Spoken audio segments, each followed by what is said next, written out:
ክብር ለእግዚአብሔር። እንግዲህ እግዚአብሔር ለየት ያለ ትእዛዝ ሰጥቶታል። ከማንኛውም ዛፍ ፍሬ ትበላለህ፣ ነገር ግን መልካምና ክፉን አትበላ። ዛፍ አትብላ፣ ከእርሱ በበላህ ቀን ትሞታለህ። ይሄንን ካለው በኋላ ነው እግዚአብሔር የምትመች ረዳት እንፍጠርለት ብሎ እቅድ ያመጣው። ጌታ የተባረከ ነው። ዘፍጥረት 2:21 ላይ ምን ይላል? ይሁን እንጂ ለአዳም ተስማሚ ረዳት አልተገኘለትም ነበር። ከረንትሊ የነበሩት የተፈጠሩ ፍጥረታት ነበሩ። አንበሳ ነበር፣ አህያ ነበር። ከነበረው ፍጥረት አየና ለአዳም ተስማሚ የሆነበት አልተገኘለትም። ስለዚህ ነው በምስሉ እግዚአብሔርን የምትመስል አዳምን የምትመስል ረዳት የተፈለገች። ምን ይላል? እግዚአብሔር 21 ላይ አምላክም በአዳም ላይ ከባድ እንቅልፍ ጣለበት፣ አንቀላፍቶም ሳለ ከጎድኑ አንዲት አጥንት ወስዶ ስፍራውን በስጋ ሞላው። እግዚአብሔር አምላክ ከአዳም የወሰዳትን አጥንት ሴት አድርጎ ሰራት፣ ወደ አዳምም አመጣት። ክብር ለእግዚአብሔር። ለአዳም የምትመች ረዳት እግዚአብሔር ወደ ምድር አመጣ። የፍጥረት መጀመር ረዳት ማለት አንዳንድ ጊዜ አንዳንድ እህቶች የበታችነት አይነት ነገር የሚሰማቸዋል። ዳዊት ግን መዝሙረ ዳዊት 75 ላይ ምን ይላል? እኔ ግን ምስኪን ነኝና ችግረኛ ነኝ፣ አምላክ ሆይ ፈጥነህ ድረስልኝ፣ ረዳቴም ታዳጊም አንተ ነህና እግዚአብሔር ሆይ አትዘን። እግዚአብሔርን ዳዊት ምን ይለዋል? ረዳቴ ነው። ረዳት ማለት የማነስ ምልክት ሳይሆን የዛኛው ወገን ደካማ መሆን ምልክት ነው። እግዚአብሔር ረዳት የምንለው ደካማ ስለሆነ ነው።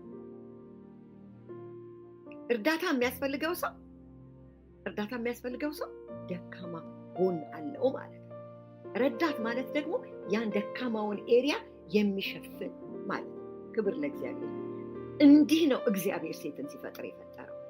በብሉይ ኪዳን ግን በአይሁድ በሮማውያን በነበረው በቶራው ላይ ግን የነበረው ሕግ እንደዚህ ግን አልነበረ።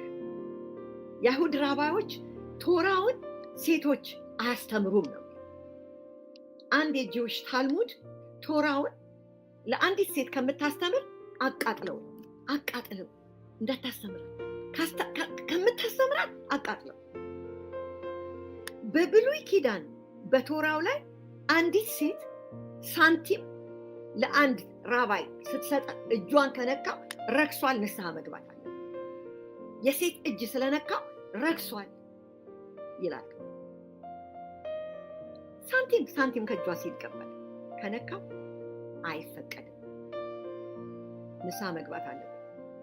ቶራውን እንድትነካ አይፈቀድም። በብሉይ ኪዳን አንድ ወንጀል ሲፈጠር በአንድ አካባቢ ምስክር ሲፈለግ ስንት ወንድ አለ ነው። ሴት ካለች ምስክርነት አትጠራ። ይሄ ቶራው የሚያዘው ነው። ሴት ለምስክርነት አትበቃም። በቂ ምስክር አይደለች። በአዲስ ኪዳኑ ትዝ ይላችኋል። አንድ ቦታ ማቴዎስ ላይ ነው። ወንዶችና ሴቶች ሳይቆጠሩ 5,000 ነበሩ ይላል። በህዝብ ቆጠራ ህዝብ ሲቆጠር ሰው ሲቆጠር ሴት አትቆጠር። በብሉይ ኪዳን ቶራው ባል በፈለገው ምክንያት ዛሬ አላማርሽኝም ከቤቴ ሂጂ ብሎ ማባረር ይችላል። ንብረት ነበረች ማለት አሁን እኔ አጠገቤ ስልክ አለ፣ ብፈልግ ጥለዋለሁ፣ ብፈልግ አነሳዋለሁ፣ ብፈልግ ቻርጅ አደርገዋለሁ፣ ብፈልግ ቻርጅ አላደርገው፣ ስፈልግ አጠፋዋለሁ። ንብረቴ ነው፣ የኔ ነው። እንደሱ ነበረች። ሴት ንብረት ነበረች። ሴት የወንድ ንብረት ነበረች። ዝሙት ትዝ ይላችኋል። ጌታ ኢየሱስ ክርስቶስ ጋር ዝሙት ሰርተው ሲያመጧቸው እሷ ናት የመጣችው። ተወግራ ትገደል ስለሚል ሴት ናት የመጣችው። ተወግራ የምትገደለው ሴት ነች። ዝሙት የሰሩት አብረው ሆኖ ግን ለግድያ ለቅጣት የምትቀርበው ሴት ናት። ቶራው ጌታ ኢየሱስ ክርስቶስ ግን ሃሌሉያ ይሄንን ሕግ በብሉይ ኪዳን የነበረውን ሕግ እሱ በመስቀል ላይ ሲሰቀል ተቀደደ። የቤተ መቅደስ መጋረጃ